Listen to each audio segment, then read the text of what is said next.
Hello and welcome back. I got a Chevy 235 here I'm working on. It was sent up here from Texas, and I did a full machine on it, full rebuild, full build. This is going to be a turnkey engine. And I'm trying not to die here. I was seating the distributor, and I just wanted to kind of go over this, installing a distributor into a 235. And some of the mistakes that can be made, and it can be catastrophic to these engines. And there's a design flaw in my opinion with these, and I'd like to showcase this and try to help some people out so they don't destroy their engines. So I'm gonna first show you a distributor off of a Chevy 350. And if you look here, and this will make sense in a minute. So this collar here is machined into the body of this, right? So if you're trying to seat this into the engine, and this is for a Chevy 350, and you don't have the slot seated down into the oil pump shaft, you know, you're going to be sticking up off the intake manifold. There's going to be a gap here. So you're going to say, hey, you know, I'm not seated into the oil pump. It's not installed properly, and you're going to get this. You know, you're gonna eventually install it correctly because you're gonna want to get rid of that gap. So this is your industry standard. Most distributors, pre-80s, you know, any old vehicle that uses a distributor still, the base here or the collar is going to be machined into the distributor. So it's really hard to mess this up. You know, it's set. The depth is set, you know, from the factory. So you know all the work is done for you. You just keep jabbing at it until that seats.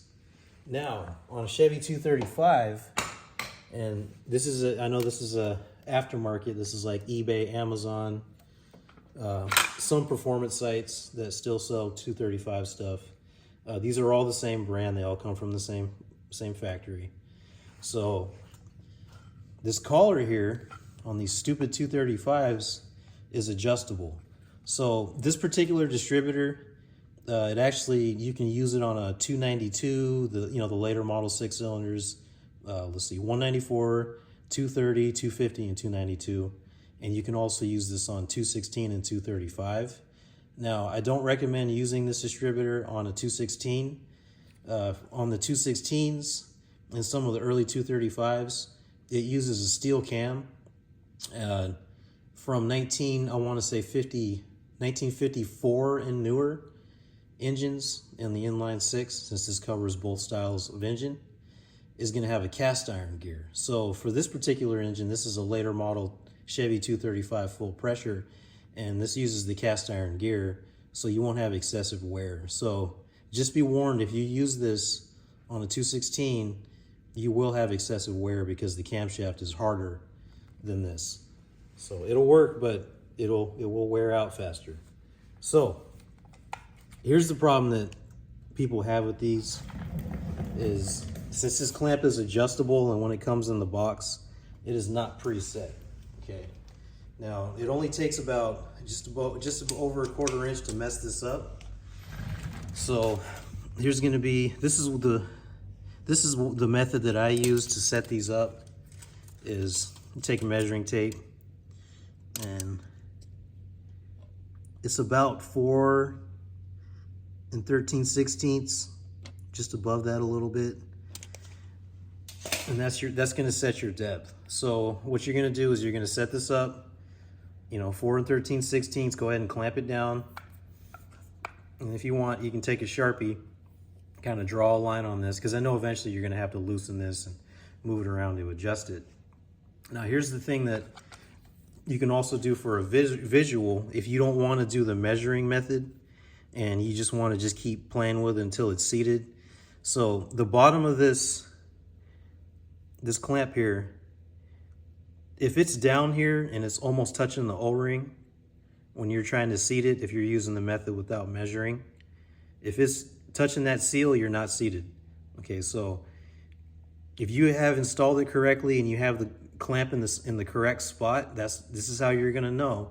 Is it's going to look just like this. You're going to have about, on camera it might look like it's a lot, but you're going to have about a quarter inch between the top of this O-ring and the bottom of that clamp. Okay, so there's two ways for you to do it. You can measure it, and then you can also do a visual here and see that it's not touching the O-ring. So I've had these engines come back where people have voided their warranty with me, and they've changed the distributors out and they messed it up. The clamp is always down touching the O-ring. And I know the slot on here is real long, but it only engages about a 1/4 inch onto the oil pump. So it's real easy to mess this up. So kind of the bad thing about these 235s is, let me look. So the slot's going like this. So for this example, I'm gonna take this and turn it so that it won't go down into the oil pump. So here's what people will do, is they'll go to install this and they'll say, hey, you know, I'm not seated, it's not making contact. And you'll push it in and you'll think, man, it's seated. You know, you got your spring here for your advance, but you know, you feel like, hey, I'm down connected to the cam. This thing is seated. But since we went ahead, we did our measurement here, we can see, hey, this is not down in the oil pump. So you are, I guess you could say, seated or making contact with the camshaft gear, but you will have no oil pressure. So on this note of not having any oil pressure and messing with the distributor, so if you send your engine to me for rebuild, and there's going to be a note on here when you get it back stating that your engine has been test run and the timing has been set, and during the warranty, do not remove the distributor because your warranty will be void. So just know that if you are one of my customers and you're going to be changing the distributor out for whatever reason, you want to upgrade or whatever it is, just know that you don't have a warranty with me. If you change the distributor and you don't seat this properly and you blow the engine up, that's not my fault and I can't help you. I would like to help you. I try when I can, but I just can't help you. So that's the purpose of this video, is to help out everyone, whether you're having me rebuild you an engine or not, just to make sure that you guys get your oil pump seated, because you know, there's a lot of work that goes into rebuilding an engine, and something so simple like this can mess up a lot of stuff. It doesn't take very much. So other thing is if you've never done this before, seeing that these gears, I think it's called, they're helical cut, they're cut at an angle. So as this is going down onto the cam, and it went on the cam gear, it's gonna turn, and you're gonna see when I go to do that as it's engaging with the cam gear.